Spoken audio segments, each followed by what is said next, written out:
The following content contains graphic material that some viewers may find disturbing or triggering. Topics discussed may include self-harm, emotional eating, and other sensitive subjects. Viewer discretion is strongly advised. Most people, most dudes, they're not. They have body dysmorphia, so they're just like, oh, I'm not ever going to be big enough. Let's just do some tread. In my opinion, it's more about like managing the emotions first. Exercise makes such a big difference for your brain. I've worked with entrepreneurs or business owners, and they haven't done.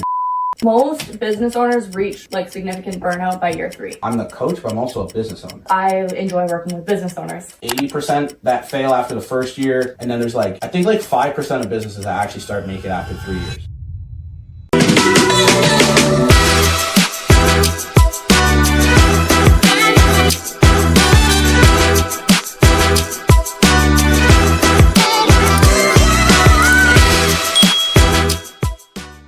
Ladies and gentlemen, boys and girls, everybody in the universe and galaxy and everything else in between, welcome to, I don't know which episode of the Start Yesterday podcast. I am your host, Adam, aka Puffy, aka Puffy got Puffy.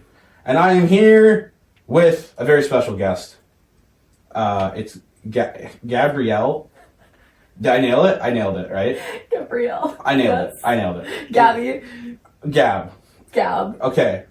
Well, there was like epiphany. What do you call it? Like little dots or eyes on the accents. Oh, an accent grave. Yeah. Yes. So I didn't know if it was like French Gabrielle. or. Yeah. I'm on 244 days with Duolingo, but for Spanish, not French. Not for French. I don't think French is a great language. Well, I mean, we're from Canada. Anyways, we're not here to talk about that. We're here to talk about life and fitness and maybe some business stuff. So I'm not the greatest at hosting a podcast because I just typically ask everybody to start with their sob story. But because a lot of people know mine and they're probably sick of hearing it by now. So for anybody that's new to listening to this, I guess we'll maybe like intro yourself and then be like, this is why I'm here. Okay. Yeah. Okay. So my sob story as in like how I got into fitness or... Yeah. Okay. There's a lot there. Where do you want me to start? I mean, there's no right, wrong, or indifferent. I mean, like, we can do, like, the DreamWorks, like, Once Upon a Time, you know? Okay. Once Upon a Time, there was a young Gab, and she was growing, and then life happened. And doing things. Okay, Yeah. Okay, cool. Got it. Okay, so basically, I got into fitness. I was around 17 years old. I was honestly a really bad kid, so I was going out, I was doing I was getting arrested, I was doing bad things, failing classes, and basically what happened was I decided that I wanted to get sober, and when I decided that I wanted to get sober, I decided to shift over and put all of my energy into fitness. And so I told myself, if I can do this, then that's a really good way to get that started. Eventually, I decided to start competing. Once I started competing in bodybuilding, I was like 17 years old. And pretty much what happened was I placed 4th place. I ended up going to a dinner that evening, and I got introduced to one of the official judges. His name was Fidel Clark. And so pretty much that entire evening, he and I spoke, and he really, really poured into me. And I just remember it being like, oh my gosh, like, why is this guy talking to me? I'm like, nobody. I'm the loser back at home. So anyways, that was like the start of what got me into the industry was Fidel. Eventually he decided that he wanted to be my mentor. And so he started coaching me. And then from there, my journey kind of just took off. I was like 18 years old at that point. I started getting invited to work for magazines and like go work for like the booths at the Toronto Pro shows. And like, it was really cool because from the very beginning, I got to be around all of my idols in the bodybuilding industry. And I had like literally, I was nobody, but I was really young and they saw potential. So they poured into me. And so that's how I got into fitness. Now, after that, my journey was kind of rough. Obviously with the photo. Yeah. So I ended up competing for about 8 years. It was a long time. That's a long time. It was a really long time. Yeah, I competed for 8 years. I ended up in 2018, I ended up winning my show. And then about 72 hours later, I found out that I was going to be homeless. Wonderful. Well, yeah, it was great. It was great. It's a great way to celebrate. Yeah, it was like, woo, like thriving, winning. And then boom, like life changed super, super quickly. So the way that I got into the industry, it's funny because everybody always told me that I was going to be a coach. And I always said that I never wanted to be a coach. Like, I was like, I'm not doing that. Yeah. Pretty much I was put in a position where I had no choice and I was like backed into a corner. And so I started working for a gym, and that's how I got into personal training. It was literally just out of desperation. And yeah, so I started doing that. Turned out that I was like pretty good at it, I guess. From there, what happened? During that time, I gained 40 pounds that was my very first rebound. So after the whole homeless situation and getting into the gym, I gained 40 pounds during that time, fell into a really bad binge eating disorder. It was brutal. Anyways, ended up digging myself out of that. The pandemic took place. That's when I decided that I was going to compete again for my next show, which leads us to that photo right there in 2020. And so that prep, I basically had dedicated myself to being like, I am gonna show myself that I can bounce back from literally anything. Like, I don't care. I can bounce back from anything. And so I decided, like, come hell or high water, I'm finishing this. My show ended up getting canceled 5 times because of the pandemic. And then it ended up lasting 10 months when it was only supposed to be a 5-month-long prep. So it was brutal. As you can see in that photo, I was 105 pounds. So, like, my regular stage weight, it was brutal. My regular stage weight was like 120. We were actually expecting me to come in at around like 125, 130. But because I was like dieting for so long, I just burnt through all my muscle. I ended up winning both my shows, which was cool. Also, like, ended up getting featured in magazines and whatnot. Like, that was cool. But I like destroyed my health. Like, absolutely destroyed my health. And so that's where in 2021, you see the picture of me, 165 pounds. I gained 60 pounds in around 4 months after that. You took the bulk too far. Yeah, I took it a little bit too far. Just a little bit. I fell into really bad binge eating at that point in time. And like, that was brutal. That was actually when I really started to change my business and like my entire mindset around fitness. Basically, I came to the realization 8 years after competing for 8 years. And once I gained all that weight, I kind of realized at that point that I was never actually healthy. Like, I went from being like addicted to drugs to going straight into bodybuilding and like not having anything in between. So that was 2021. For a couple of years, for a year, I had to go through the whole eating disorder recovery process, wasn't allowed to work out, had to just accept my body at 165 pounds after like being in prime shape for 8 years of my life. Went through that whole process publicly. That was brutal.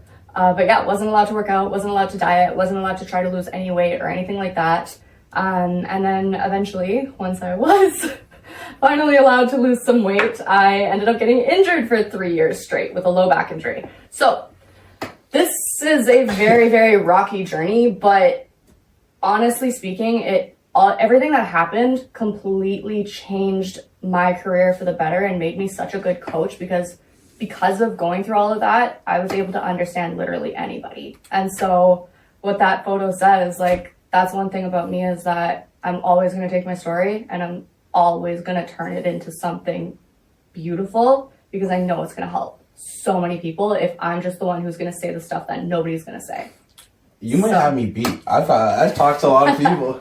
And my sob story normally takes the cake. My God. That's like 1A, 1B right there. It was a lot. It was a lot. I should have done more drugs. No.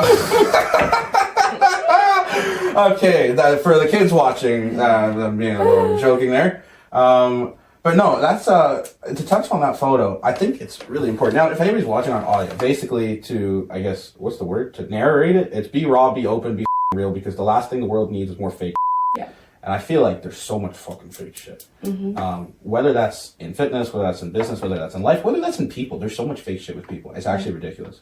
Like, I try to be the same person. Well, no, I don't try. I am the same person online, in person, texting, whatever it is. Then why be fake? Like, some people, okay, yeah, you put on a facade. Like, I don't know, put on a fake voice and a fake smile, and I'm like, I don't know, they're just gonna be like bipolar. Yeah. But your story is very, needless to say, very inspirational. Thank you. Right? Thank you. Coming from a guy who's been through the ringer, it's not the exact same, but we have a lot of similarities with maybe not the. Other than that, a lot. Well, obviously, I had a lot of magazine covers in my day. I had Calvin Klein Ask Me. I had Abercrombie and Finch. Yeah, no, I'm obviously joking. I was fucking 370 pounds, so that'd be so funny if like they were like, yeah, we're really looking for like the next, like we're looking for the body positivity is a boy thing now, though. Don't get me started. I already know where that's at. Delusion is what's happening nowadays. Gosh. But yeah, I mean, oh wait, that's the wrong thing. We'll go back to the photo. There we go. That's out of the story. So in terms of like what started like the cycle, did you just like did you fall into the wrong crowd in school, or just like peer pressure? Okay, so I was a really weird kid. Yeah. I didn't really have a lot of friends. I'm an only child, and so I was naturally very rebellious, and so anything that anybody told me to do, I just wasn't going to do it. So if they told me not to do I was going to do drugs. That was me. And so it's funny because I remember like I ended up getting suspended from school, and I vividly remember the day that my grandfather, he came up to me and he said, "What you did really hurt my heart." Yeah, that was really tough. That was tough. And I also remember thinking in my head, why are you guys worried about me? Like, you guys know I'm going to do big things, right? Like, it was one of those things where I was doing it for the time being, but I knew that I always knew that I wasn't gonna, that wasn't gonna be my life either. So I was just a bad kid, honestly. I was just rebellious. We have even like more similarities. Were you ever diagnosed, or do you know what ODD is? Oppositional defiance disorder. I probably would be diagnosed with it. They haven't diagnosed me with it, but I would not be surprised. So I thought for a long time it was made up because I didn't know anybody else that had it. Mm-hmm. But like since the age of like 6, I had like all these different things, and they told me I thought I was just like a rare Pokemon card. But yeah, when someone tells me to go left, I just go right. But yeah. I think that's both good and really bad. But that's why, thank God, we're both our own business owners. Well, see, and that's what I was going to say is like, that's probably why you're an entrepreneur, because I know for me, I got fired from every job that I ever had. Yeah. And I mean, I dropped out of high school because like, I literally, like the teachers couldn't stand me. Yeah. I remember grade 7. This is the moment that I look back and I'm like, yeah, I was always supposed to be like very outspoken in my business. Grade 7, I remember I pretty much started a protest in my class. Yeah, like the teacher was being mean to someone and I didn't like that. I didn't like it when people were mean to anybody. So I literally stood up and I was like, I don't agree with you. And if anybody in this classroom agrees with me, let's all get up and let's all walk. And like we all left. Oh, they actually, wow. Left. Oh yeah. Wow. That's how I knew I was meant to like create a movement. And that's how you started joining the Liberal Party of Canada. No, I'm just, oh my gosh. I didn't know, but that's funny. I have a similar story where the teachers when I was in elementary school, they did not like me. I was voted most likely in grade 8 to become a comedian. Really? Well, I wasn't class clown. I was just funny. Yeah. But like I also didn't take their shit, and there was 2 teachers in particular. I would just tell them they're a bitch or a cunt like all the time. And shockingly, they didn't appreciate that. So I would get suspended. But like I got suspended a lot, but like it wasn't like I wasn't like crazy. I was just like. Also, like, kids would tell me all the time I'm fat, and then, like, I would just punch them in the face. So, like, hey, you're fat. Great. Punch you in the face. And then they wanted to piss me off, but it was also, like, I was on, like, the principal, thankfully, like, she knew I wasn't, like, a sociopath or psychotic. Mm-hmm. I didn't wake up that day and was like, hey, I'm going to punch Bob in the face. Yeah. Bob woke up that day wanting me to punch him in the face. Yeah. Obviously. And so she was like, well... Can't do anything. I can't expel you, right? I was just like, look, every action has a reaction. Like, I'm not waking up in the morning, like, trying to, like, give Bob a black eye. But it's interesting, when you said the thing with the grandpa, that kind of just strung on my heartstrings, because I remember a conversation I had, and I don't regret a lot of things in my life. I don't regret almost anything in my life. I think everything happens for a reason. The only regret I actually have to date is I love my grandpa to death. He's dead. But before he died, he's old, or he was old. It happens. But shout out to Puffy. But my biggest regret was him not seeing me not be fat. My whole life, he only wanted me to lose weight. And he knew me as like the fat kid. And I remember he would like he offered me $100 for every pound I lost. Like that's how much he wanted me to lose weight. And one day, and he meant this in the nicest way possible, but like he told me this and it fucking killed me. He was like, yo, Adam, like, why don't you join the Biggest Loser show? We were at breakfast, I left the restaurant, I was crying in the car for like 30 minutes. And he didn't understand why I was so sad. He meant it so nice, and I wish that was like the start of me losing weight, but it wasn't until like 4 years later. That's my only regret actually in life so far, but I think that's okay. Wow. If we always speak about like pre-contemplation in like the journey, like that was clearly like your pre-contemplation moment. I mean, I wish that would have been like the inertia, that spark that I needed, but honestly, like 3 years later, my doctor told me I'd be dead by 24. Oh my God. And that I still didn't do shit. It wasn't until like, and people ask me like, how did you start? And like the best example or analogy that it's not even an analogy. My mom was a smoker for 40 years. And one day she woke up, she was like, F it, I'm done, I'm just quitting. Wow. Right. Now, I'm not saying everybody's going to do that. There's also like, there's different techniques and hacks and now vaping, don't like that's stupid, but whatever, to quit. But she just like was so sick of it. She was like, I'm done. And for me, I had an aha moment or an epiphany where I was like 370 looking in the mirror with absolute disgust. I was like, dude, like how did I get to this point? Right? And I was done high school. I had no ambition. I didn't have anything set up for school or career or hobbies. Like I was just playing video games 12 hours a day and I wasn't even good enough to like do pro. I mean, I was top 100 in Call of Duty, but like I did not have a high KD. If anybody doesn't know, it doesn't matter. I have ADHD. I was good at the objective. I was not good at killing people. I'm a guy. I'm a nice guy. I was like, let's make friends. Let's just go capture the flag. But I wasn't good enough. So then that's actually what sparked the change. It wasn't until I was like almost 18 to where it was like, it was pretty much that now or never kind of thing. Like if I didn't lose weight, I was gaining weight like 40, 50 pounds a year on average, right? Goodness. So my doctor was correct. Like statistically, I would have, not statistically, like just mathematically, I would have been over 500 pounds today, or just, I'd probably be dead by now. But like, there's a reason there's a show called My 600 Pound Life. It's very unique. It's like a unicorn. And the ones that are there, like, they don't got much like left to live. So I don't know how we got here. I was sad about my grandpa. But, I don't know how much you want to talk about the eating disorder, but I also had one as well. I'm more than happy to, like, I'm super, anything, honestly, I'm a very open book. There's nothing that I'm going to say, like, no to, honestly speaking. Like, I'm the kind of person I will literally put anything out there as long as I know it's going to help someone, so I don't care. Well, because I know in talking to a lot of people, there's a surprising amount of people that don't admit that they ever had one or struggled with or having an eating disorder. It's like a very private thing. And like, I had one for like 12 years. It was one of the biggest reasons I got. It's a super fat, it's a unique one. I think it's called ARFID. It was like basically, I've never heard of it's like, ARFID acronym. It's basically, there's only 5 things I ate. And anything different, I'd like throw up. Oh, wow. Avoidant restrictive food intake disorder. That's ARFID. So there's, you know how like when children are like 6 or whatever, they'll have like the chubby phase. There'll be some kids that they just eat too many Happy Meals, right? And the parents are like, he'll grow out of it. Like some kids are chubby and then whatever. Like a couple years later, they're not chubby anymore. Yeah, that didn't work with me. Like I was just like, I really like the Happy Meal menu and I'm going to eat it the rest of my life. So literally like the only things I ate was like grilled cheese, chicken fingers, chicken nuggets. Yes, those are 2 different things. French fries, pizza, and hot dogs. Do you think that partially has to do with the ADHD and hyperfixation with foods? Oh yeah. Yeah? Oh yeah. My brain, I have a very unique brain. I have like 7 different learning disabilities, ODD, ADD, ADHD, dyslexia, Asperger's, had on the spectrum for autism. I'm missing one of them, but and then throw in ARFID.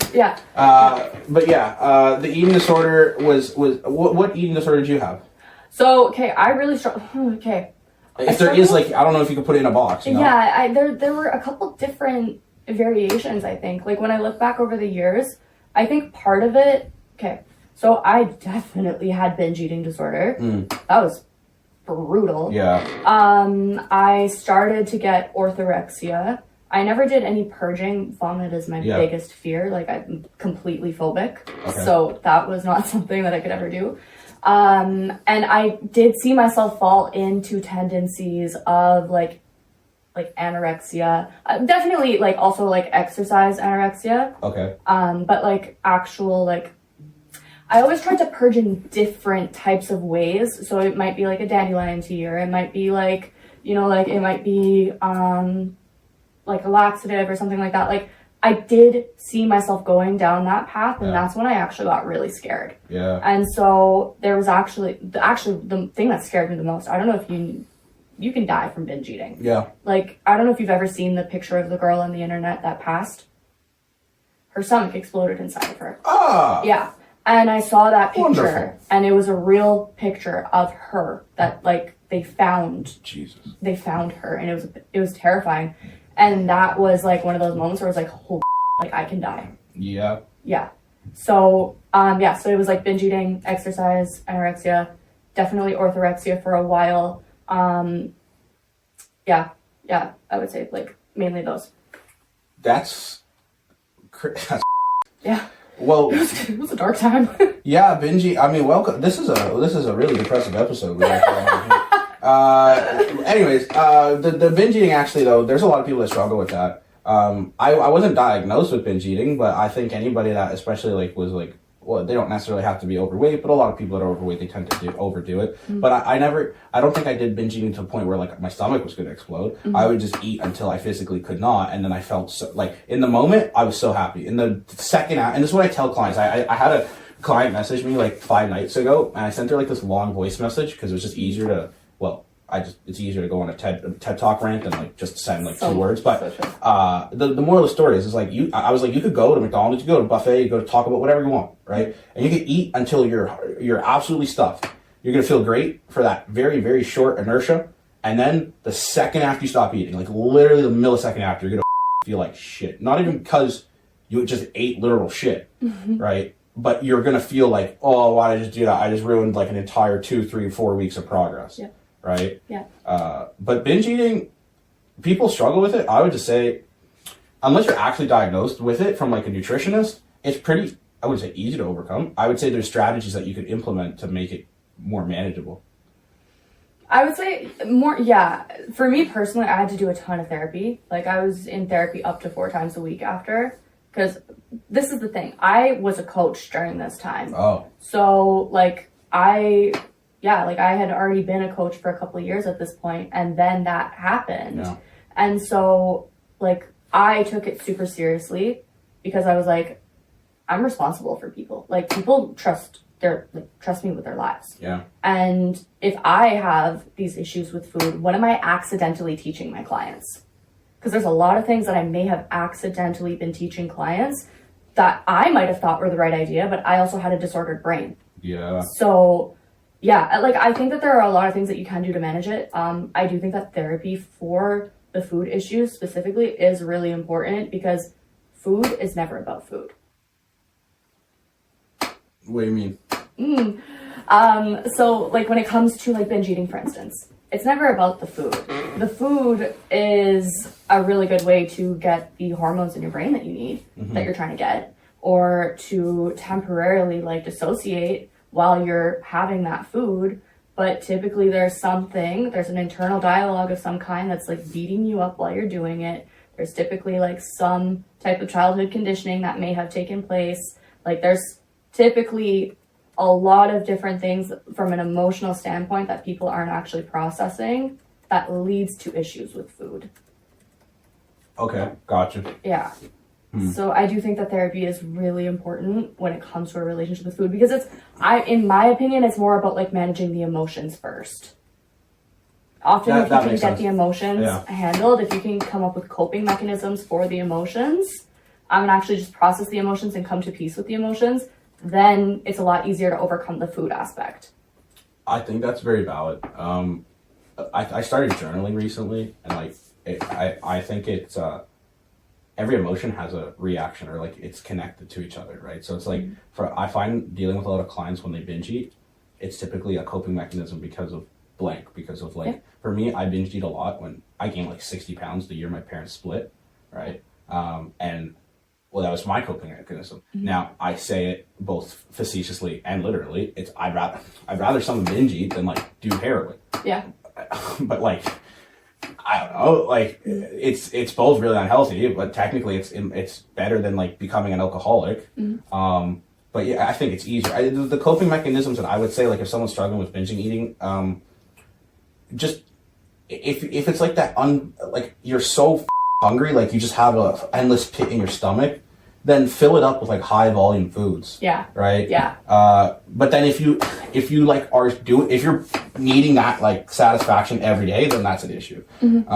Or if you're just simply using, like if you're binge eating because you're using that as a coping mechanism, then you need to find a healthier alternative to that coping mechanism. Absolutely. And I mean, I'm not necessarily a registered therapist. I'm just a guy that plays one on TV or just been around the block.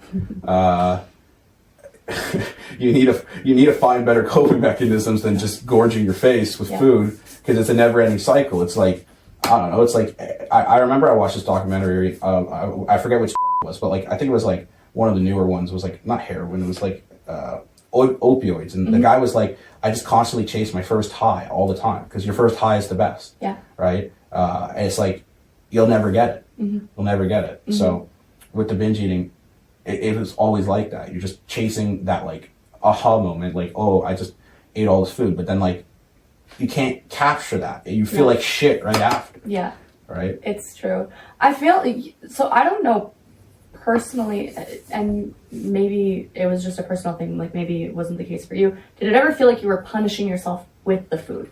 Being like at least for me personally, when I was binge eating, I was actually in that position where I was like, I deserve this. Like, I'm doing this to myself. So, I don't know if I've shared this before, but later on in life, like when I was at peak Puffy, pun intended, my sad goal for a while was to eat myself to death.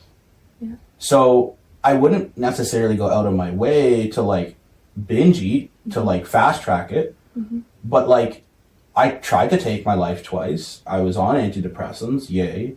Don't take them. That's a whole story for another day.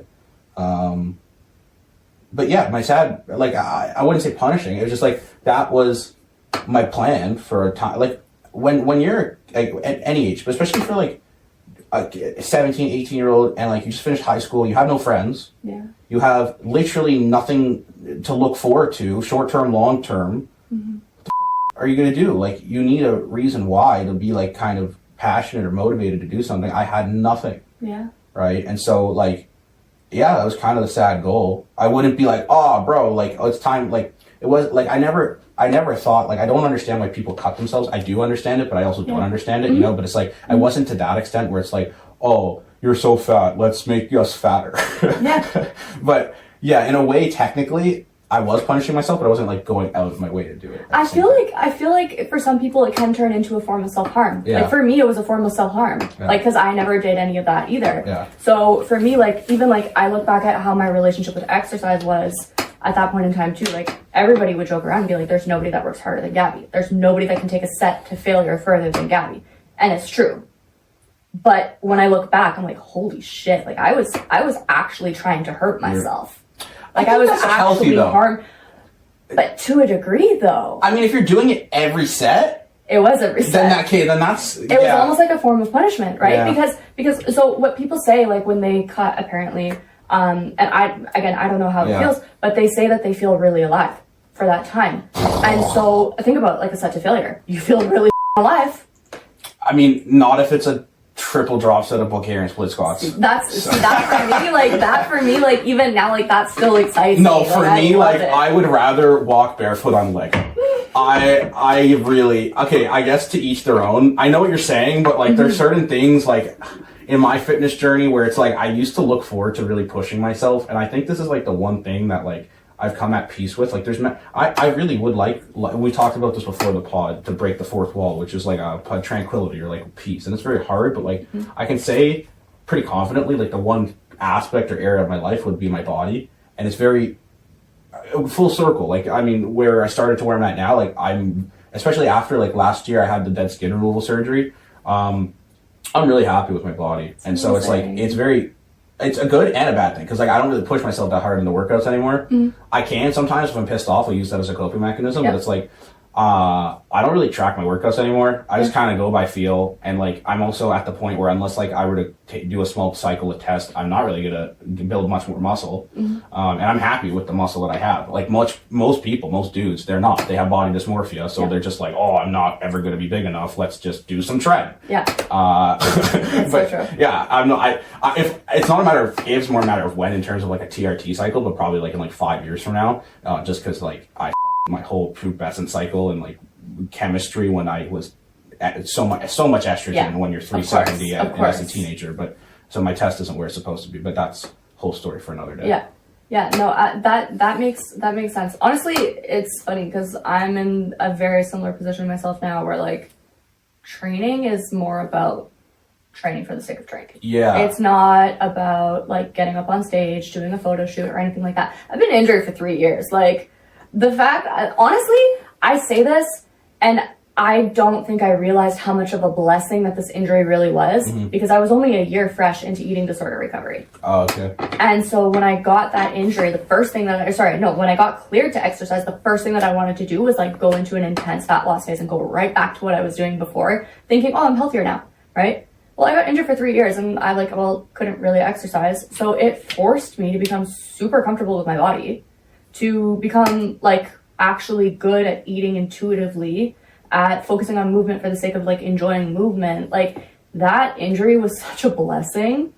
It was such a blessing because I'd probably still be in that like super intense black and white cycle if it weren't for that. Yeah, I hope really anybody listening, watching, or just in life, but especially like if you're watching this, like you can get to the point in life where like you look in the mirror and you're actually happy with what you see. Yeah. And it's very hard because I know friends, I'm not going to name them, but I know friends in the industry and they're like super mentally fucked in the head. They look amazing and they're like, I look like shit. And it's like, that's sad. It's really sad. I mean, it's a whole other thing with like the body positivity and social media and all this other shit. But yeah, I really only use working out now as a form, well, A, to maintain the muscle I have because I do like that, but also like as an escape from, gym is cheaper than therapy. I don't think it's not going to solve all issues. It's not a replacement, but it helps. But it definitely helps. Like, I don't know why, like, if you go to a therapist and you're like, I'm depressed, they're like, oh, here's an antidepressant. Instead of that, maybe like pick up a dumbbell. Yes. But like, again, this is a very broad, general advice. So maybe like it depends on how chronic your depression is, but like maybe start with a walk and some vitamin D. Yeah. But absolutely. Yeah. Absolutely. I say that all the time. So like I'm someone who has struggled with my mental health, obviously, clearly based on my story. But like, that's one thing that I noticed immediately as I got injured was like pretty much an immediate decline in mental health because like I couldn't train, right? I'm not getting endorphins. I'm not like, I wasn't getting all that stuff from my brain. And it was immediate. That's terrible. It was immediate, like brain fog, low mood, like low motivation. Like exercise makes such a big difference for your brain. Yeah, the only time I could actually recall in like recent memory that I took a significant amount of time off of working out was when I had the skin removal surgery. That's because like for anybody that doesn't know, they basically just like cut my abdomen in half and they're like sewing it back together. Really fun stuff. And so I couldn't like take a shit for like a week without help. No, I could shit, but like I needed assistance. I got like TMI, but I got this like, it was really funny actually. I got what's like a squatty potty. It was for 90-year-olds. You know what? Yeah. I had a friend in college that was obsessed with his squatty potty. So basically I had like this thing where I put it on top of my toilet and it made me like, because I don't think actually people realize when you get old, it's difficult to take a shit. Like they don't make it. Like they should bring the toilets higher. Honestly, that's like full range of motion squat. The toilet is so high because he has like a. He needs it. No, when it's I good. go to his house and I use the toilet, I'm like, I feel like I'm like standing. Okay. So that's okay. That's a bit different. I do understand that, but like, yeah. Anyways, TMI. That's my story for how I was able to poop after recovery. But the point is, I couldn't work out for like 2 months, and I was like. I don't think I was super depressed because I knew it wasn't like this came out of the blue. I chose to do surgery. I knew I was going to have to take time off, but it was still really shitty. But it gave me time to kind of focus on other things like business or walking. I could have honestly probably done better at like utilizing that time, but I was in pain. I refused to take the painkillers they gave me, which was probably a bad idea, but they gave me like they gave me I can't say the word opioids. Yeah. Why is this such a hard word? I know how to say opioids. Opioids. That sounds like a Greek yogurt. Yo, introducing the new flavor. Opioids. Brought to you by opioids. But yeah, I can understand why a lot of people are addicted to that, because that shit was fun. I took it for like 36 hours. I felt like, I was like, wee. But yeah, don't do drugs, kids. So you also mentioned you have lower back pain, and we were talking about this before. Yes. Shameless plug, but I'm actually in the development of creating a series on YouTube on this exact topic. So this will probably be out before this. I don't know. But as someone who used to be really fat, and gravity is not kind to when your stomach has 150 pounds in front of it, I kind of know how to unmess the back pain. So maybe we talk about a little bit about like strategies, because like you have gone through the ringer with that, right? I mean, my story with the back pain is pretty simple. I was fat. It's a simple analogy for any women listening. If you have very large breasts, and like my mom, for example, she had to get a breast reduction surgery because, well, she's also like, she reminds me of like a Oompa Loompa. She's like 4 foot, like 10. She's just like waddling. She was also really fat. Oh my God, her photos when she was younger is fucking hilarious. Anyways, it's fine. It's fine. She loves me. It's okay. But she had to get a breast reduction surgery because her back was in like constant pain, because she just had like these ginormous melons like bouncing everywhere. And so it's the same thing. It was one melon instead of two with my stomach. So because all the weight was extended, my lumbar was like, I'm not having a Baja Blast. And then I had to go to my chiropractor a bunch. And then over time, develop coping mechanisms. I figured out some exercises, some yoga, mobility routines. But how did your back pain start? Oof. Okay, that's a long story. So first thing is I'm not diagnosed, but we're pretty sure I have something that's called Ehlers-Danlos, which is a connective tissue disease, which basically, like, it starts off as like being hypermobile and being like super flexible, and people are like, oh, that's so cool, and you're like, yeah, my whole body hurts. Yeah, so I haven't been formally diagnosed yet, but like we've been trying to get this diagnosis for like over 15 years now. Doctors just keep leaving, and I'm just like, okay, I don't care. It is what it is. But yeah, so basically it started when I want to say I was between the ages of 8 and 11 years old the first time that I injured it. I was doing gymnastics, and my grandparents were visiting my town, and I was like, hey guys, I want to take you guys to the park and show you my tricks. That was a bad idea. It was a very humid day, and the bars were like kind of like damp, like it was like they were like wet. And so I went to do a flip around the bar, and I went flying, and I landed directly on my tailbone. And I got up and I laughed it off, and I was like, let me do it again. And I don't know why they let me. Because literally the exact same thing happened on the tailbone again. And so over the years, like, it would kind of flare up as a kid, but it would only take like maybe an hour to calm down. And then like fast forward over 10 years later, probably by the time I was like maybe like 15 years later, the next time that it would flare up, it would take like maybe a month to calm down, and then maybe like 4 months for the next one, and then 8 months, and then the last one that happened where like I didn't have any back pain for a couple years, and then I was just training a client. It was the dumbest thing ever. This is so stupid. I was training a client, and I literally just picked up a 45-pound plate, and that was it. And I felt like a fire go off in my back, and I was like, oh no, this is bad.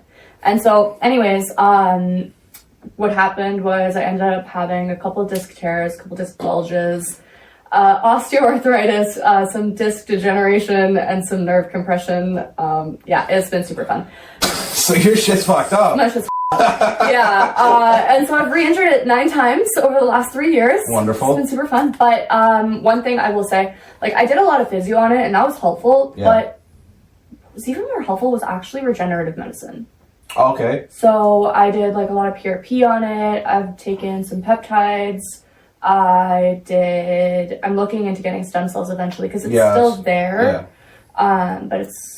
Have you done anything with like holistic, like somewhat legal, illegal, like medicine? Well, I mean, that would be like Like, what do you mean? Naturopath, I think it's called. Naturopaths? Oh, okay. So my doctor. Like they make a cocktail. Like they're wizards. They put a bunch of shit in a cauldron and then they're like, No, I haven't. But I mean, I think the closest thing would have been like whatever my doctor had me do. So like, you know who Dr. Khan is?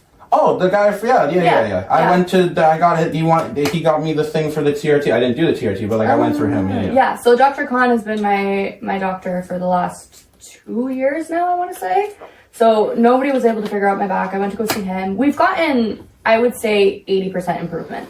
Thank God. But the 20% is still there. So I'm looking at doing another round. Well, there's two things. I'll send you his contact. There's a guy that I have. I call him Korean Jesus. Okay. So the synopsis is his literal actual name is Dr. Jaquan Heaven Lee. So his literal fucking name is Heaven Lee. That's so funny. And so I just call him Korean Jesus. He is Korean. And anyways, he saved my dad's life like 4 times. My dad had like a form of stroke called Bell's palsy. And before my dad went to his doctor gave him like steroids, like literally, I don't know why, but apparently that helps. It made him so angry. It was really bad. Then he found Korean Jesus. Korean Jesus basically became my godfather.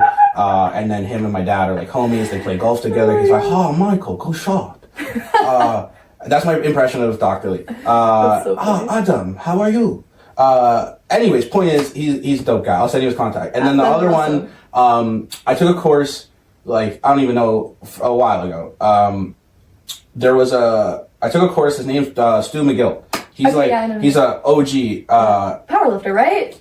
He trains and helps powerlifters. I don't know if he was. I know he works with a lot of powerlifters. Okay.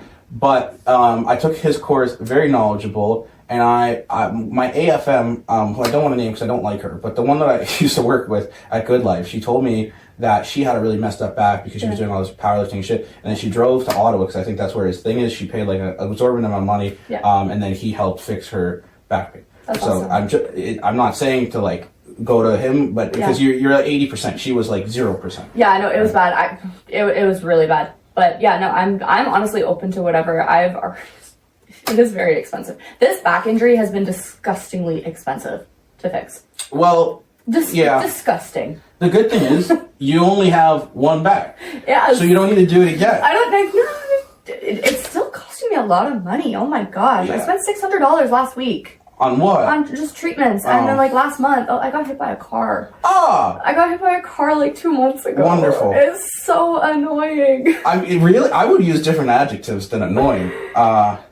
That's shitty. Extremely inconvenient. That's better. It was super inconvenient. Were you the right of way pedestrian? No, I was walking, and so my Uber driver hit me with his car.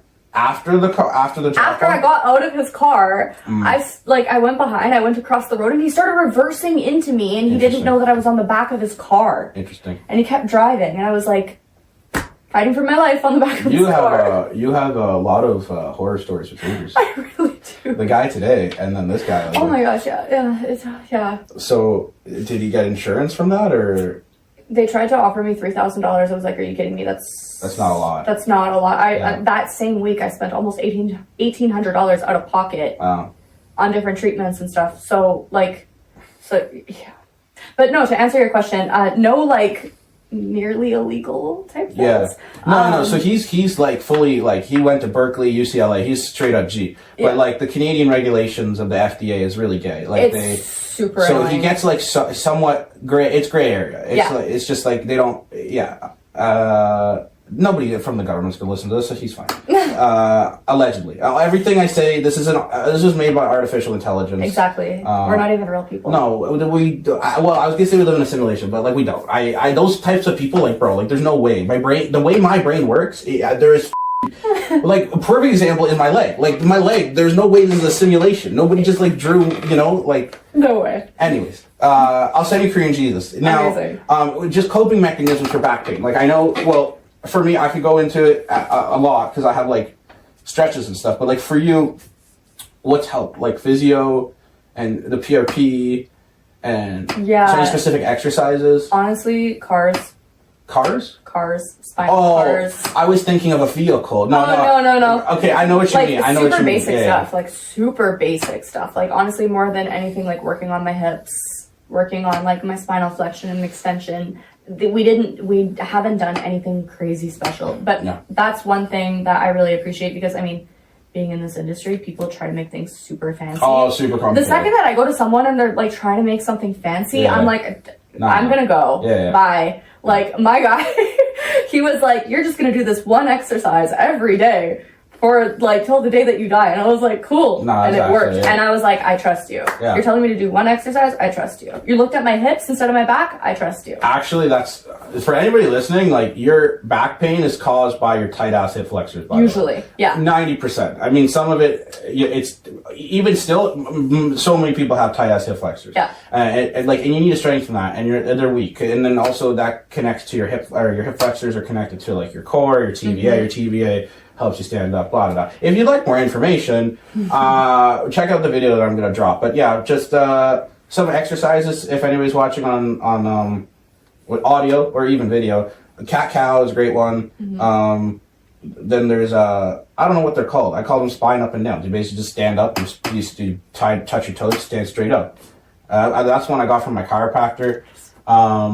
I'm butchering it. If anybody's actually wondering, just like send me a message. I'll send you the link. I have a video on YouTube somewhere. It's unlisted, so it's not public. But like, I just I know cat-cow is the actual name of it, but like, I can't bother figuring out the actual proper terminology. I'll just name it whatever I want. Yeah. Right, and then I'll send it to clients. I'll just be like, yo, did you do the spiny up and down things? Honestly, that's how I can't be. I can't be bothered. I'm not waiting. I videoed it. I know what it is. I described how to do it. I just can't give a shit what the proper terminology. Do they give a shit? No. My clients don't care. No. I'm one of those coaches where I will literally just own it and be like, you know what? I know what I'm talking about. Yeah. Don't ask me what it's called. Yeah. But like, you trust me? Okay, cool. Let's do this. Yeah. Don't ask me for the science. I'm not. No, that's why I was gonna do kinesiology, and then just like, well, honestly, like, I know some people that did kin and they regret it because it's just a waste of time and money, and it's just, nobody's gonna come and be like, yo, my brachialis flexor for what the I don't even know what that is. Yeah, honestly, it's basically you have. Did you know you have 15 muscles in your forearm? I did know that. So nobody's gonna be like, yo, my seventh, whatever the fuck this one is. No. Like, no. I remember that more because I was in aesthetics. So we had to learn about like massage and whatnot. Oh, that's different. More than I do from fitness. That's crazy. Yeah. I mean, I think some practical functional anatomy is necessary if you're a trainer, but like, I mean, like, yeah, you don't need to know like anything crazy. I'm trying to think, like, I don't know. But, okay, so let's segue into like business. Ooh, I love this talk. How much money? No, how much money are you making here? What's your tax registration number? So what have you, like, I don't think people realize how difficult it is to operate a business, let alone in such a saturated niche, but also, like, there's some type of statistic that I'm going to butcher, but like 80% of businesses don't make it. Well, 100% of businesses fail because they don't start, but then the ones that actually do and take action, like, they fail after 6 months because they lose motivation. Yeah. Then there's like 80% that fail after the first year, and then there's like, I think like 5% of businesses that actually start making it after 3 years. It's the 3-year mark where most people give up. Yeah. Most business owners reach like significant burnout by year 3. Yeah, that makes sense. And I'm noticing that too. I mean, but you're not year 3. So, okay, I've been in the industry for a long time, but working for myself, this is my 3rd year. Yeah. I reached chronic fatigue this year. So there's always ways to go. I mean, it was a combination of a lot of things with like too much caffeine, shitty sleep, a lot of stress, a lot more stress, and then more caffeine. And more stress. But, you know, ebbs and flows. But yeah, okay, so what challenges have you faced? In my business? I mean, yes. What challenges have I faced? You know what? I'm not going to lie. I've been very fortunate in my business from the very beginning. I made extremely good money. Like, from the very beginning. I actually only started running into challenges in this last year. And that was, I unfortunately made a bad business investment that messed things up quite a bit. I'm not going to say names or anything like that. Was it like a mentor? Yes, it was a very expensive investment that was unfortunate. Yeah, my business was like thriving. And then I made an investment with another mentor, and yeah, it immediately...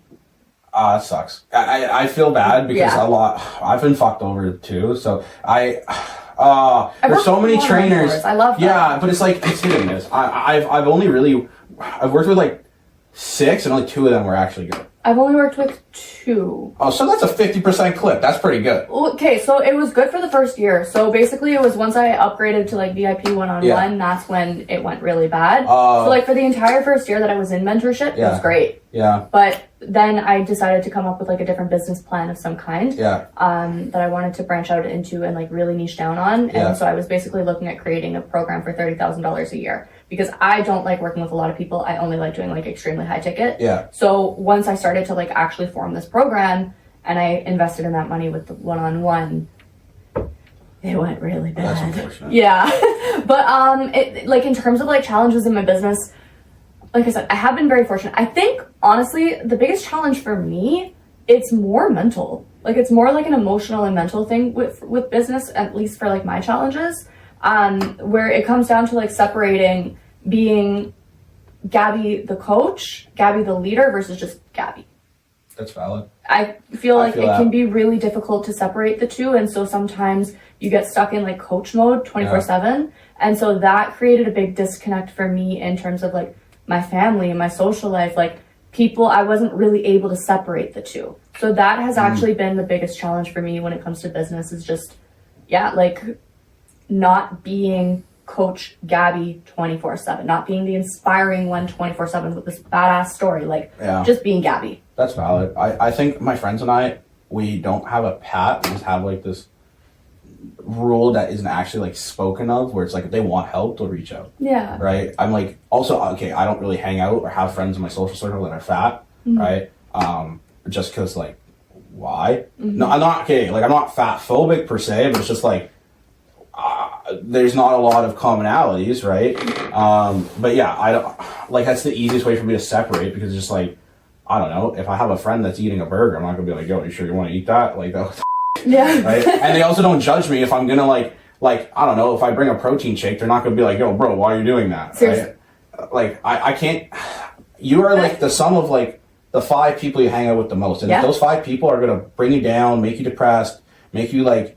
Second guess yourself, make you not authentic. Fuck that shit. No. They need to make you better and grow better. 1,000%. What was the other thing that I was gonna say? I forget. There was the coach, and then there was. I got on a tangent about the friends people. Being able to separate the two. Oh, yeah. My biggest thing is the business. That's hard, is because like, it's similar to you. You're the accountant. You're the. Brand, you're the everything, right? The decision. You're everything, and so it's just like the hardest thing that I find is when clients are trying to. I can't get clients to understand that I'm the coach, but I'm also a business owner. So it's like when they're like, when it's like they're trying to end an agreement or they want to basically like put it on pause or cancel an agreement. It's like you can't really do that because services have been like rendered, they've been provided, and now because you are not doing it, you basically want to quit. You're trying to say like, oh, well, I don't have to pay for it. It doesn't work like that. Yeah. Right. It's like the hardest conversations that I've had to have because it's like, oh, what happened? Like I thought you want to help me. It's like nothing's changed, but I'm a business and I'm also a person. Yeah. And like it's people. A lot of my clients or former or whatever, they cannot understand and separate the two. That's the hardest thing that I've been facing recently. Yeah.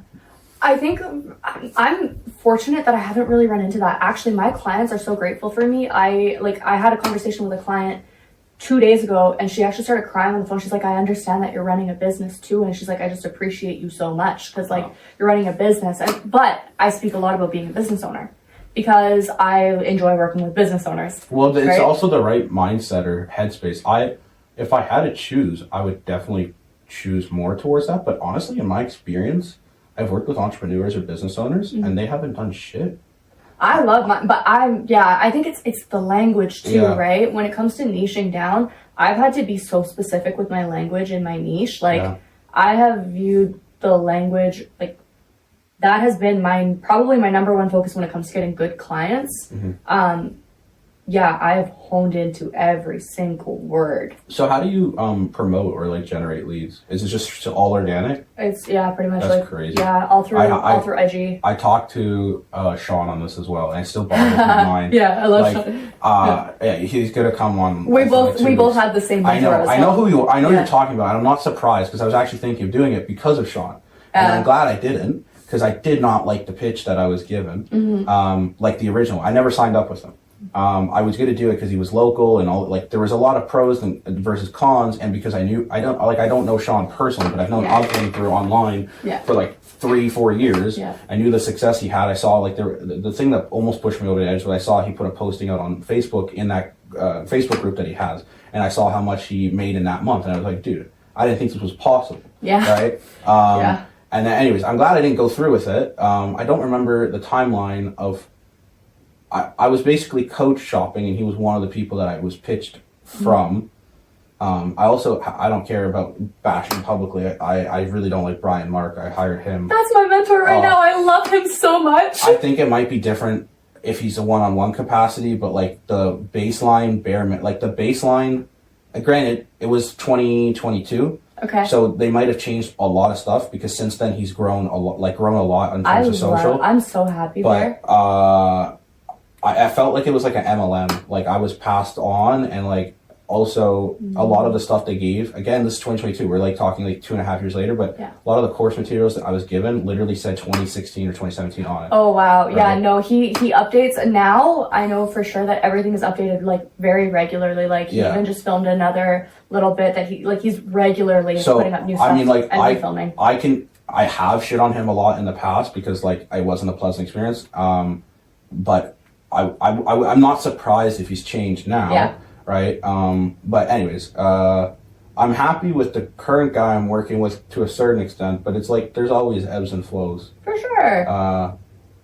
I don't know. I think it's necessary though. Like if people don't invest in themselves, then like why would people invest in you? I say this all the time. Right. How on earth are you going to pitch a high ticket program that if you would never even spend that money yourself? Yeah. I have spent so much money on myself that there's not a single package that I'm going to pitch and feel uncomfortable about because I'm like, this is pennies. Well, especially like what you do or what we do or what I do, I don't know the proper terminology. It's like we're changing people's fucking lives. Yeah. Right? And so, I mean, I do understand to a certain extent, like money is an object or it's a necessary evil or it's like a reason someone can do X, Y, and Z, but it's also how bad do you want it, right? Now, I'm not the type of person, because this is more so for good life, where they're like, oh, you're fat. Let's go get you a second mortgage and come sign up. I'm not going to do that. Yeah. But it's also like, there are things that are very possible that will allow you to get the help, but you're literally, I had a call with this guy last week. He's literally blowing it. I'm not even joking. He's blowing $1,000. I have his number blocked, so he's not hearing this. He's not seeing this. He can go fuck himself. He's blowing $1,000 a month on Uber Eats and vaping. And he's 380 pounds. Yeah. And then when we originally talked on the phone, he was like, yeah, I could probably do $500-600 a month. I'm like, great. Then we went over packages. He's like, dude, I can only invest $200 a month. I was like, brother, like, cut the shit here, dude. Like, you're literally killing yourself. Yeah. Like you're eating yourself with at least, because he said he ate out every single day. If we just do an average of $20 a day, that's like $600. I was like, dude, what it's not even $20 a day. I just at bare minimum, right? Yeah. With Uber Eats and the fees and all this other bullshit, it's like 25, 26. I'm a very regular Uber Eats orderer, and I'm spending like $40 a day on those days. Yeah. Minimum for salad. Do you have Uber One? Yeah, I do. Yeah, okay, good. Sometimes they'll give me the promo. Today, actually, they gave me a good promo. I ordered a sandwich, and it was $16 delivered. I was pretty sick. I was super happy about that. The Jew in me was super happy. Anyways, I don't know how we got on there, but you do all organic, eh? Yeah. That's fucking crazy. Yeah, I've never run a single ad. That's fucking crazy. Yeah, I've worked very hard on my messaging and being super authentic, so that has really, really helped with people buying into me. So has there have you had any, I guess, other than like the mental aspect, would you say there's like one thing that's been challenging for you in terms of the business? Like, were you just naturally gifted at like sales or marketing? I was always really good at sales. Really? Yeah, I remember when I joined Good Life. I was terrible at it. I couldn't sell shit to a pig. Really? It was also like, I was young, I didn't know anything about overcoming objections. Yeah. In my opinion, the way they taught me was really, really bad. Yeah. Now I know more so about like tonality and all that shit. I was like, I have Asperger's, so like I was blunt and like I didn't understand tonality, right? Or sarcasm. Oh my gosh. Right? It was bad. One of my best friends, Zach, like I remember, like he's 3 years older than me, but like when we were there, like it was such a difference. Like I call him my big brother now, but like it's so crazy. Like he tells me, I'm seeing him literally after this. Like he tells me all the time how much I've changed from then to now, because it's like I was just like this kid who had no idea what the fuck he was doing. And also, like, they would give me such shit. They would be like, bro, like, you need to do better. Like, they actually, Good Life caused me stress hives. It's the only time in my life where I was so anxious, depressed, and stressed at the same time. I had to go get antibiotics for cream for my stress hives. Every morning at like 10 in the morning, they were like, what the fuck, man? Like, That's why didn't you close this crazy. guy? And I'm like, bro, can we take a chill pill here? I'm trying my best. That's right. crazy. Yeah, I think they've toned that down a bit because, like, bro, the amount of people that worked there for like 2 weeks and left or 3 weeks and left were crazy. Yeah, that's wild. Yeah, no, I was lucky with my sales. I actually remember, it was so funny. My very, very, very first consult, he ended up signing up. I remember my boss looking at me. He looks at me, he's like, don't mess up. And I was like, okay. Like, just joking around, right? So did you know your FM? I didn't know. So what I didn't know and why they were riding me so hard was the FM and the AFM, they get commission kickbacks off of our hard work. I know. Oh my God. So within like 6 months, I reached top 5% in the entire company in sales. Jesus. So I was always really good with sales.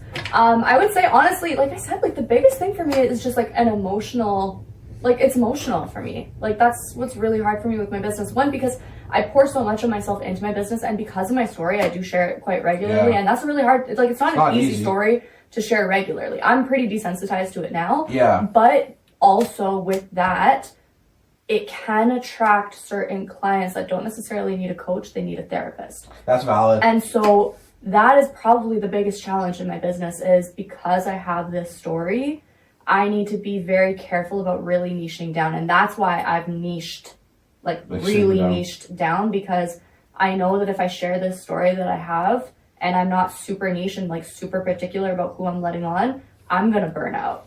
Like, so that is really what I've had to do. I've had to, in order to protect my like mental and emotional health, get super niche. That's valid. Yeah.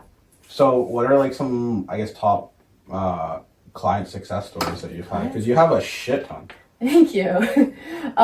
Top client success stories. Okay. That's the thing. I have a lot of transformations in it. I mean, this is a real for anybody watching on like audio. I don't know. You could just kind of rant on the top of your head, like. Okay, so you know what? I think the things that excite me the most, I can't think about a particular client. Actually, Delia, she's a rock star. She's amazing. That woman right there. She's 50 years old. She looks unreal. She's looking better and better every single year. She has like everybody's goal body, and she's such an amazing client. I love her. But what was I gonna say? Yeah, I would say like the most empowering things for me as a coach is when I hear that my clients are getting confident enough to take big life strides. So like I said, I can't think of a particular person. That's fine, like, because you've genuinely had like a bunch of impacts in so many people's lives. Yeah. It's not a matter of that.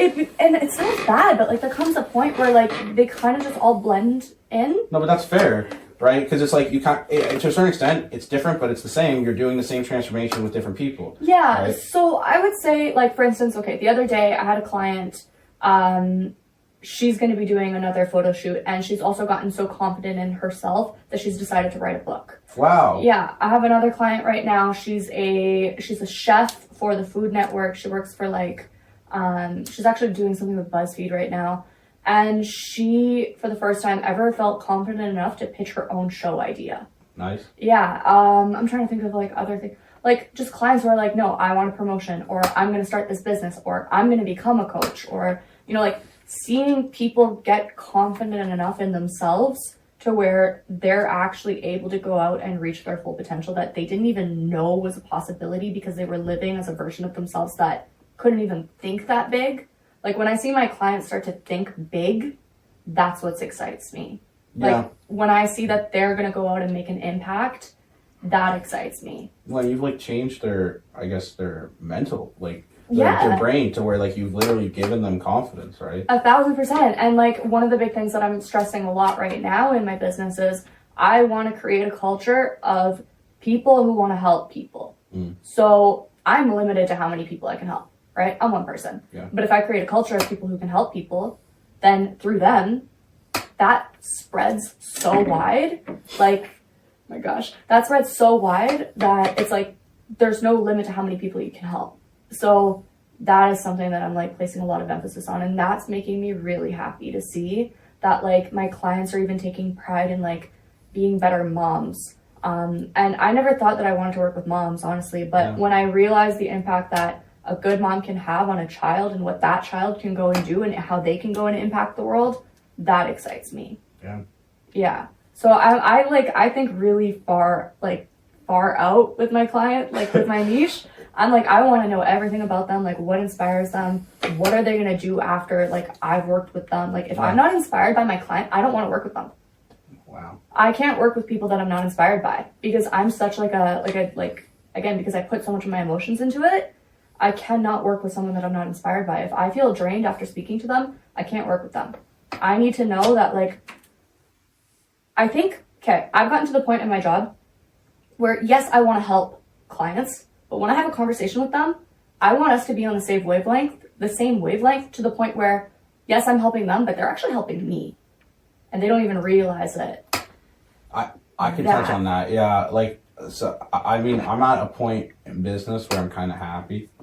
I mean, you can always, it's never perfect. You can always do better and stuff. But, like, what really gets me out of the bed in the morning is knowing the impact that I'm making on people's lives. And it sounds like cheesy. It sounds like I'm, like, some corporate lingo. But, like, genuinely, like, I think that's what's the difference between good coaches and bad coaches.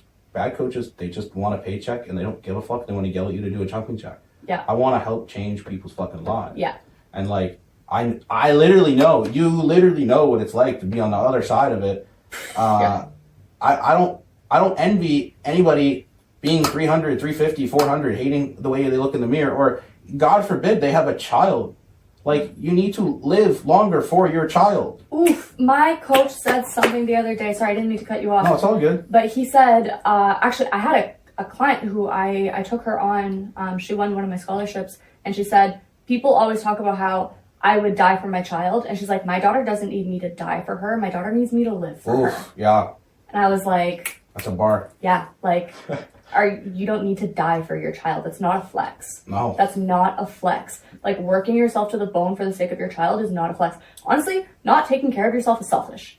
Yeah. I say this all the time and people don't get it. And I'm like, people think, oh, it's selfish to take care of myself. No, it's selfish if you don't. Yeah. Think about how many people you can help, but you're letting yourself walk around a shitty, watered down version of yourself. That is selfish. That's facts. It's selfish. So how do you Sorry, avoid... I didn't mean to cut you off. No, it's all good. That's like, basically I'm on the same wavelengths as you. Now I can't say, like, I would love to do photo shoots with my clients, but I think it's just it's not even a sketchy area. It's a very difficult ask, because for me, it took me like 3 fucking years to let my coach use my before and after. Yeah. I'm open about it now, and similar to you, it's kind of like I'm desensitized to my own story because it's like we've said it so many times, right?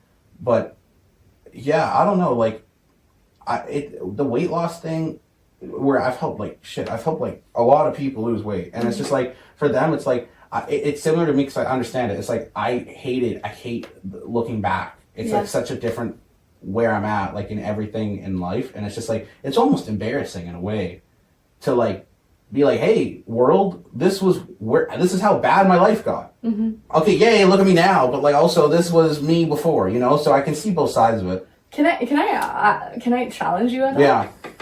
Yeah. Why? Okay, so it's embarrassing.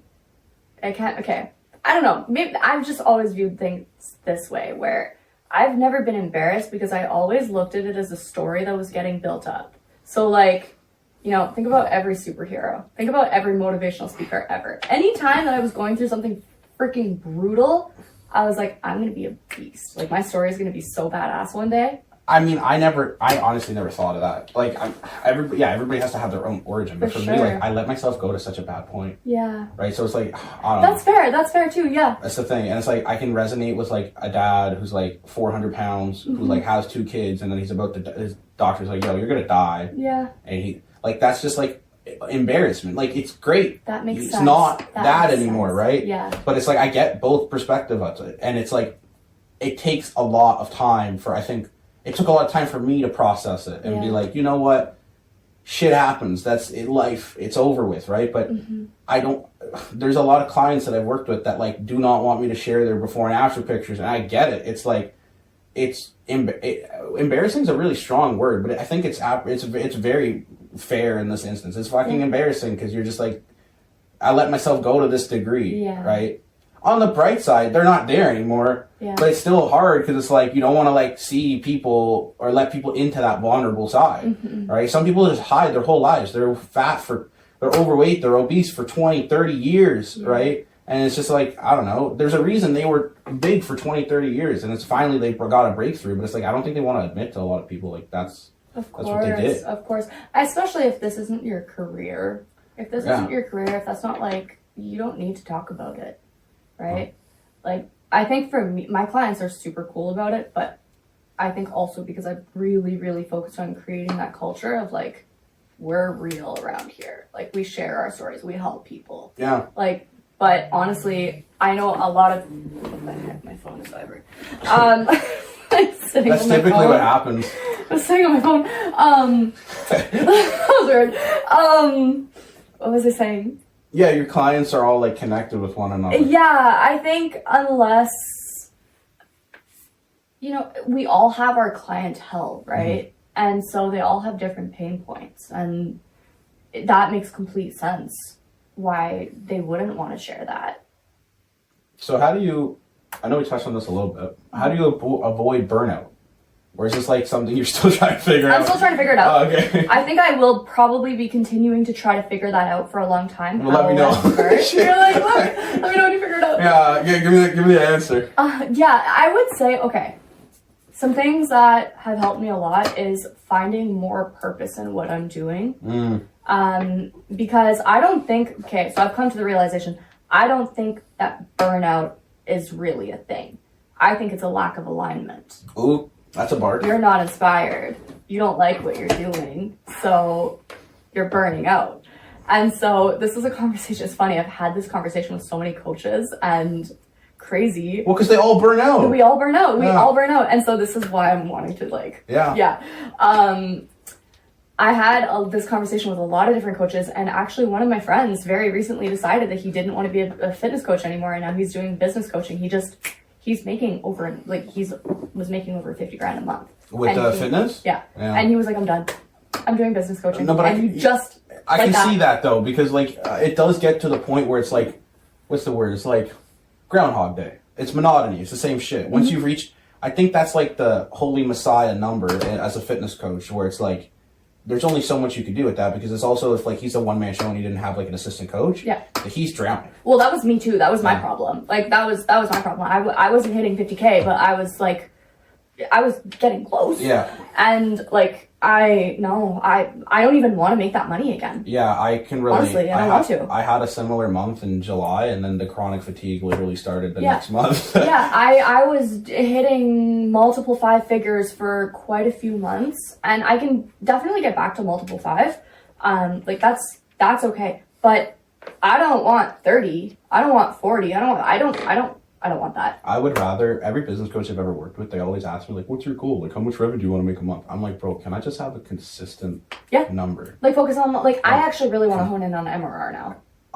I would say yes, and yes, fundamentally, but it's hard because, like, it depends on, well, that's a conversation, like, probably off air, but, like, it depends on, like, how much, it depends on, like, how you're doing it, the funnel, because, like, if it's not a 12-month subscription type of thing, and you're just banking on the fact they're going to continue, there's going to be a lot of inconsistencies. Oh yeah, for sure. So I don't know. It depends. Like, I have a school. I could tell you more. Like but I don't have a paid school. There's a reason for that. But the burnout. It's basically. I think it's a lack of alignment. I don't think, and it took me a lot to realize this in myself and actually accept this in myself. Was like, it's not necessarily that I was burnt out. It's that I wasn't in alignment. I was doing something that felt like it was killing me. Shit. Wow. Right? So it's like. Well, I can't say like I'm happy. Like I'm not. Yeah. I think there's a difference between burnout and chronic fatigue. I was working like 100 hours a week for like consistently like 10 weeks in a row. Okay. Yeah. So totally, like, being totally honest, I don't do that. Yeah. I don't actually. I feel like in terms of like how much I work, I'm super balanced with that. I'm super balanced, but I only do high ticket. So Yeah. I don't actually like to take on a big client load. Like, I don't like to work with like more than 15 to 20 people. Like, that's it. Like, I don't want more. I gotta charge more money. I'm like, Jeez. yeah, like I don't want to work with a lot of people, and so I think that's It also allows you to something. give a better product or better Yeah. coaching. Yeah, I would much rather work with even 5 to 10 people and just give them an amazing package and like be super specific about who I'm working with. Yeah. Like, are we in alignment? And again, I think the clients that you work with make such a big difference. Yeah. Right? Like I said, I can't work with a client that I'm not inspired by anymore. Yeah. I can't. If you're coming to me and you're like talking about not necessarily how hard your life is, that's okay. I understand. Like, life is hard. But if you're consistently talking about how hard your life is and why you're not doing something, I can't work with you because I'm running a business and I need to keep my energy for myself so that I can go be great for the clients who really freaking love and appreciate me. So if you're going to come to me and you're going to complain about how hard your life is and how you're not doing something because of XYZ and how I'm, like, you need to take massive accountability. That's a big thing for me. I have clients that take massive accountability. So I don't even need to scold my clients. I don't. Ever. No way. It's so bad. My clients take massive accountability, bad. but I've really created that culture where like the standard is really high from the very beginning. I'm like, The clients that I have that acknowledge their ups, they are doing fantastic. But Yeah. there are so many that I have that are like, oh, it's very, very frustrating. yeah, I see that I think causes burnout. So that's why, like me, I'm like, I Because can't. what I can't drives work me with and you. what drives you is like getting people results. Yeah. It's like it's a double-edged sword. It's like it's like pulling teeth. Yeah, I shouldn't have to ask you 6 times to book a call with me for your own benefit. Yeah, no, that's insane. It's ridiculous. That's insane. So that's another thing when I think when it comes down to the messaging that I've really, like I said, I've really focused on my messaging because I knew that I was attracting difficult clients. Mm-hmm. And so I think that has helped so much because I have willingly pushed away anybody who might not be a good fit for me. I've been very okay with being offensive, but also being loving. I think this is the thing when it comes down to your messaging, that in itself is enough to help avoid burnout. But when you are doing your messaging, it is more beneficial for you to kind of, okay, if you're offending people, that Yeah. means that you're doing something right. Yep. Because you're pushing away all the people that aren't a good fit for you. I love it when people unfollow me. I love it when people unsubscribe from my emails. I love it when they tell me to go fuck myself because I triggered emotion. That too. I love that it. too. I love it when I put out a blunt rant of me saying get off the couch and I got Bob who's 300 pounds offended. Oh, I love it. Ah, gets me going. I love it. But with that, yes, you're offending that person and they don't want anything to do with you anymore, but there are people who agree with what you're saying and they're like, I love you, I want to work with you. I give a shout out. I give a shout out to Ari. So I started working with Ari like last week, and he was like, "Dude, I love how blunt you are. I watched all your videos. I watched your YouTube video, and you're the same guy in person that you're online. Here's my credit card." I was like, "Dude, I love you. Let's get married." And See, yeah, that is what happens when you share your message. And that's why I think like my culture and my clientele is pretty good. That's why like my clients are so excited to share their photos and stuff because like they stand for everything that I stand for. It's pretty crazy when you start to speak and your clients start finishing your sentence because they're like a version of you. that's crazy. But that comes down to really good messaging. That's crazy. That's That's like some iRobot shit. That's Yeah. You know, it's actually nuts. I've had people contact me and I'm like, okay, I've had my dream avatar like created even down to like where they go shopping, the places that they like to go on a Wednesday, like the like everything, like their hobbies, the brands that they like to buy, like everything. And I have had people contact me where I'm literally looking at them and I'm like, Okay, for anybody who's watching on audio, she made a really funny face. like my face is just dropped sometimes. I'm just shocked because I'm like, I literally dreamed you. That's crazy. I've gotten so specific. That has been my biggest focus since running my business Solid. is my avatar. Solid. So I think that's how you avoid burnout. You get a bunch of people who like you so much that they're willing to do high ticket. You don't have to like beat them up every day. And they take massive self-accountability because they actually like you and they like what you do and they're just on the same page. Valid.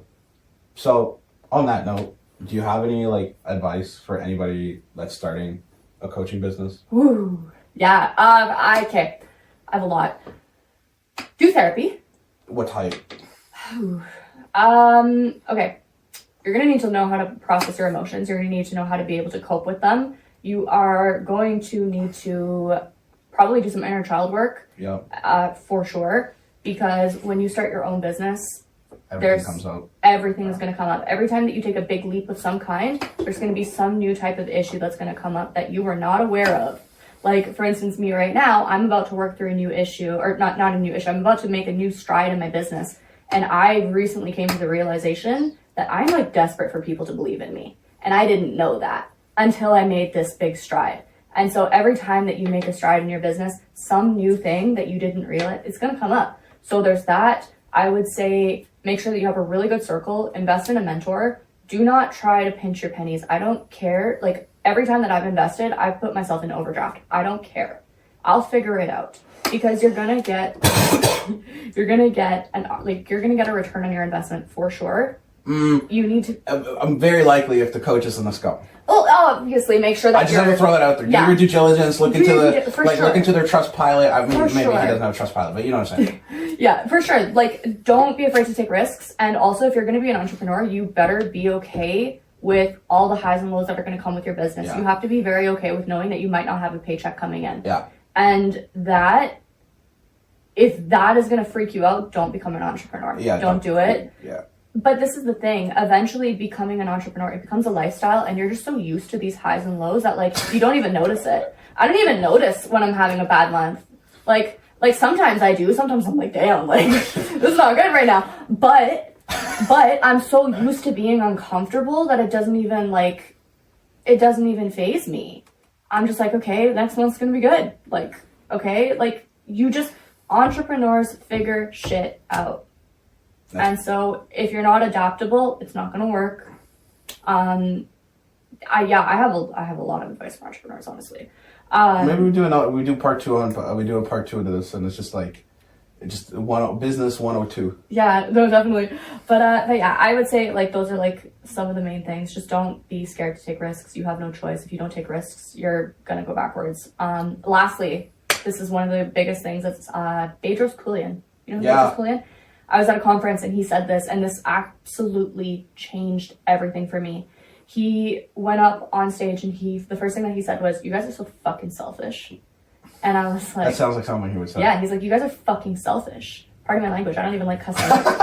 But like, he's like, "You guys are selfish." And I was like, what? He's like, "You realize that there's someone in the corner of their room struggling, like crying, on the verge of potentially even ending their life, and they are desperate for help.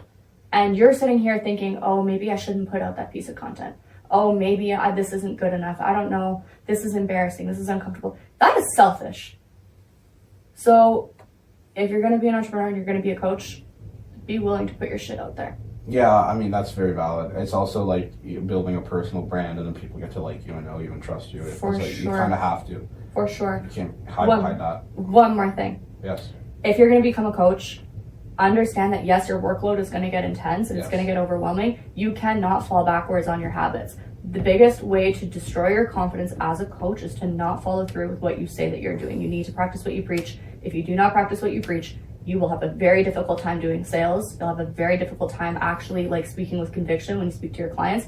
You're not even going to believe the words yourself, and your clients aren't going to believe what you're saying either. That's valid. Very valid. So what's next for Gabby? Ooh, that's a secret. All right. Yeah. But there are some changes coming, and I am really excited for these changes. Winter is coming. But yeah. All right. Did you ever watch the show Hot Ones with Sean, like the chicken wing show? I don't think so. Oh my god. All right. So basically, there's this show. They eat chicken wings. They interview a bunch of celebrities. As they eat more chicken wings, it gets hotter, and the questions get harder. Yes, yeah. Okay, so at the end of each episode, to quote Sean Evans, we have this camera, let the people know what you got going on. And now you plug, like, your whatever. Okay, yeah, what I've got going on, I mean, I have a client doing a photo shoot in 2 days, so it's pretty exciting. But what I've got going on, in terms of, like, future plans, like I said, that's a secret. There are some bigger things coming soon. There's going to be a pretty big shift, and I'm really excited because this is definitely a lot more in alignment for me, and you guys are going to see a much better version of me coming soon. What else do I need to plug in here? My Instagram? It'll be in the below. Cool, okay. I don't know what else to say. Cool. Thank you for listening to me rant. No, this was good. So I'm gonna, if you're still watching this, thank you. You're a real one. To subscribe if it's on YouTube and like it, because like it's free. And drop a comment if you have anything, and then leave a review if you're on Apple or Spotify. I need to figure out a better outro, but until next time, I guess thanks for watching. Bye. Bye. All right.